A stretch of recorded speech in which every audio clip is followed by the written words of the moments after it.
May umiiral daw na black propaganda kaugnay ng pork barrel scam.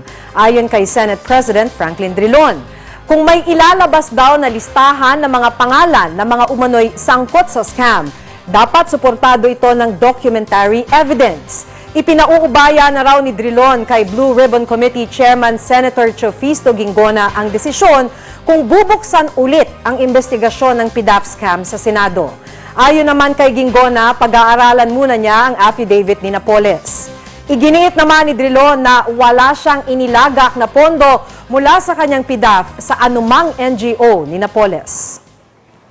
My name is not and will never be in any list because I have not assigned a single peso of my PDAF to any NGO of Mrs. Janet Napoles.